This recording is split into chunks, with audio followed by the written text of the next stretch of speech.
Class 12 semester 4 এর জন্য blog writing এর পাশাপাশি তোমাকে যে রাইটিংটা লিখতে হবে সেটা হচ্ছে ইমেল রাইটিং। ইমেল রাইটিং এর স্ট্রাকচার সম্পর্কে, ইমেল রাইটিং এর ডিটেলস, স্ট্রাকচার এবং কি নিয়মে আমাকে ইমেল লিখতে হবে এই বিষয়ে আমি অলরেডি একটা ক্লাস করেছি। সেই ক্লাসটা আমার চ্যানেলে দেওয়া আছে। সেই ক্লাসটা থেকে তোমরা সহজেই ইমেল রাইটিং শিখে যাবে। আজকে আমি একটা এক্সাম্পল করাবো। সেটা হচ্ছে যে ধরো তোমাদের হেড অফ দ্য ইনস্টিটিউশন অর্থাৎ হেডমাস্টারকে তুমি অ্যাজ এ স্টুডেন্ট বা তোমরা ক্লাস 12 এর সমস্ত স্টুডেন্টরা তোমরা তোমাদের হেড স্যারকে রিকোয়েস্ট করছো বা হেডমিস্ট্রেসকে রিকোয়েস্ট করছো যে কিছু এক্সট্রা ক্লাস করার জন্য। স্পেসিফিক কিছু সাবজেক্টের উপরে তোমরা করতে পারো। সেক্ষেত্রে বলতে পারো ইংলিশ এবং ম্যাথ বা ইংলিশ, ফিজিক্স, কেমিস্ট্রি, এগুলোর সিলেবাসের উপরে তুমি লিখতে পারো যে তোমাদের সিলেবাস এগুলো শেষ হচ্ছে না, তাহলে কিছু এক্সট্রা ক্লাসের অ্যারেঞ্জ করতে।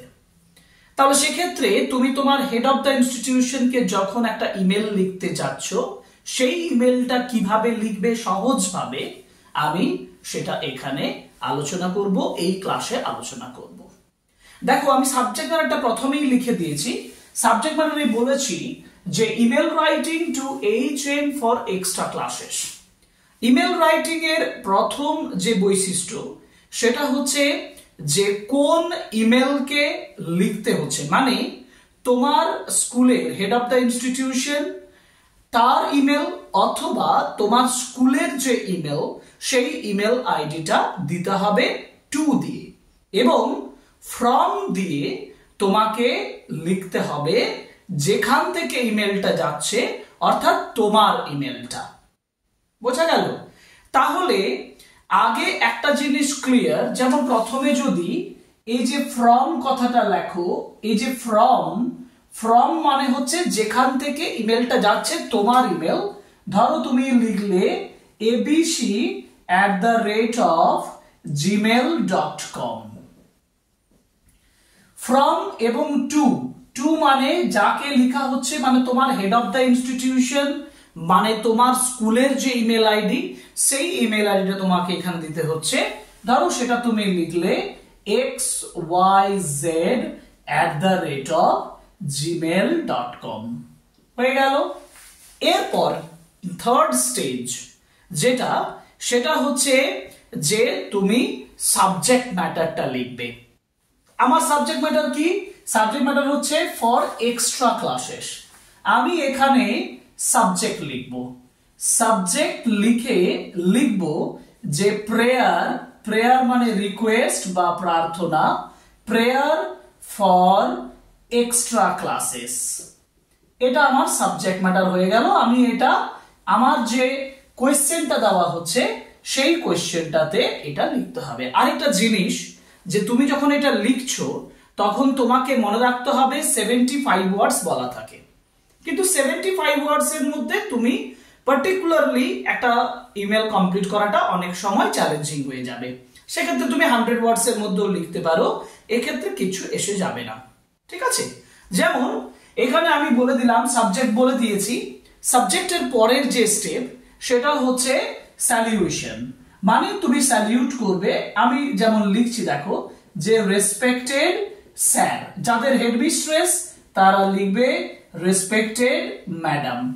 তুমি তোমার হেডমিস্ট্রেসকে লিখছো। অ্যাড্রেস করা হয়ে গেল, স্যালিউশন করা হয়ে গেল। এবার আমি সাবজেক্ট ম্যাটারে আসবো। সাবজেক্ট ম্যাটারটা কি আমি আবার বলেছি। ধরো তোমার ইংলিশের সিলেবাস এবং ফিজিক্সের সিলেবাস এবং কেমিস্ট্রির সিলেবাস অনেকটা সমস্যা আছে, মানে শেষ হয়নি। সেটা বিভিন্ন ইন্টারনাল কারণে, স্কুলের অনেক প্রোগ্রাম থাকে, সেই জন্য শেষ হয়নি। তাহলে তুমি এক্সট্রা ক্লাস চাইছো, মানে তোমরা এক্সট্রা ক্লাস চাইছো, ক্লাস 12 এর সমস্ত স্টুডেন্টরা এক্সট্রা ক্লাস চাইছো, সেটা স্যারকে বলতে হবে। কিন্তু শুরুতে আমি এভাবে বলে দিতে পারি না যে sir please arrange this extra classes. হ্যাঁ, আমাকে সংক্ষিপ্তভাবে লিখতে হবে, কিন্তু আমার ফর্মালিটি বজায় রেখে লিখতে হবে, কারণ এটা একটা formal letter, formal email writing, তাই না?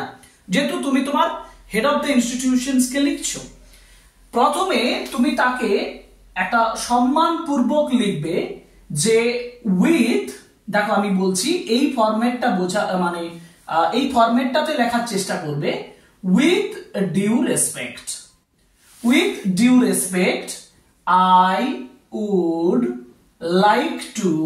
I would like to inform you, আমি আপনাকে জানাচ্ছি যে, I would like to inform you that, এবার তোমার সমস্যার কথাটা বলবে, দ্যাট দিয়ে তুমি তোমার সমস্যার কথাটা বলবে। সমস্যাটা কি না, দ্যাট উই, আমরা, উই দিয়ে কমা দেবে, কমা দিয়ে লিখবে we the students of class 12, we the students of class 12 are now in great problem। দেখো, are now in great problem, যথেষ্ট সমস্যার মধ্যে আছি। We the students of class 12 are now in great problem। কেন? because আমি তোমার এখানে দিয়ে দিতে পারো because, কারণ এবার তিনটি সাবজেক্টের সিলেবাস বলেছি, ইংলিশ, ফিজিক্স, কেমিস্ট্রি। এটা আমি উদাহরণস্বরূপ ধরেছি, তুমি সাবজেক্টগুলো চেঞ্জ করতে পারো, কিন্তু তিনটি সাবজেক্টের সিলেবাস মানে এখানে তুমি কি করবে, এখানে তোমাকে সিলেবাসের প্লুরাল করতে হবে। সিলেবাসের প্লুরাল কি? সিলেবাসের প্লুরাল হচ্ছে সিলেবি। তাহলে because the syllabi of English, physics and chemistry, আমি এখানে সিলেবি কি করেছি, প্লুরাল করেছি, the syllabi of English, physics and chemistry। যেহেতু প্লুরাল করেছি সেহেতু এখানে হ্যাজ নয়, হ্যাভ বসাবো, have not been finished yet। তুমি তোমার সমস্যাটা বলে দিলে।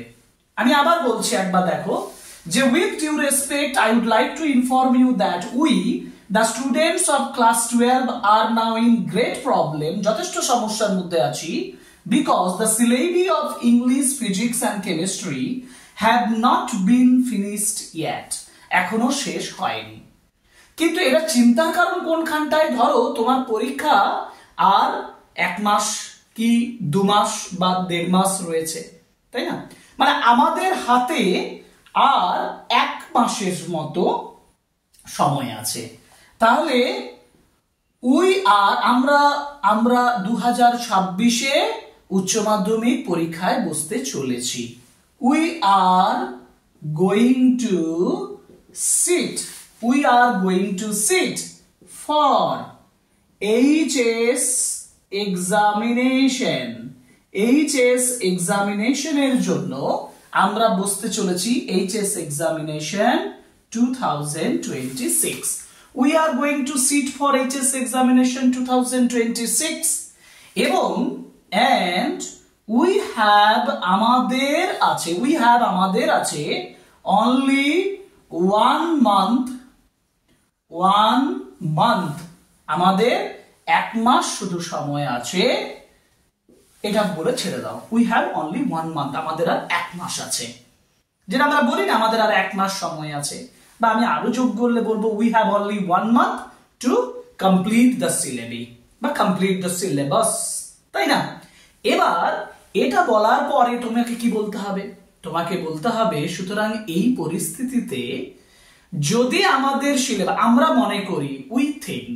মনে করি in this condition বা in this situation, এই পরিস্থিতিতে, in this situation মানে এই পরিস্থিতিতে আমাদের কি প্রয়োজন?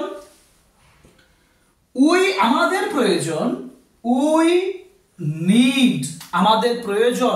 need extra classes, আমাদের প্রয়োজন। কিসের উপরে প্রয়োজন? extra classes on these subjects.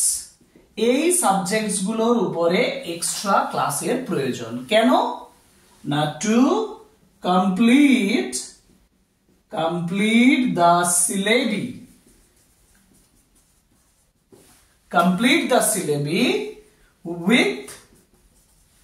with perfection। ধরো আমি বললাম with perfection, মানে যথাযথভাবে। আমি এখানে with perfection না করে perfectly কথাটাও ব্যবহার করতে পারতাম, যে to complete the syllabi with perfection বা পারফেক্টলি। ঠিক আছে, এটা আমাদের প্রয়োজন, এটা বলা হলো। এই প্রয়োজনের কথাটা বলার পরে তোমাকে স্যারকে বলতে হবে যে সুতরাং আমরা আপনাকে রিকোয়েস্ট করছি to arrange some special extra classes for us. So we, বা এখানে একটু অন্যভাবে যদি লিখতে চাও না, তাহলে বলতে হবে আই কমা দিয়ে on behalf of all the students of class 12। তুমি লিখতে পারো উই, লিখতে পারো উই লিখে ছেড়ে দিতে পারো, কিন্তু এটা শুনতে আরো ভালো লাগে। আমি on behalf of all the students of class 12, class 12 এর সমস্ত স্টুডেন্টদের পক্ষ থেকে আমি কি করছি? রিকোয়েস্ট ইউ, আপনাকে অনুরোধ করি কি করতে? টু অ্যারেঞ্জ স্পেশাল করো বা এক্সট্রা করো, যে কোনো একটা করো, স্পেশাল ক্লাসেস কাদের জন্য?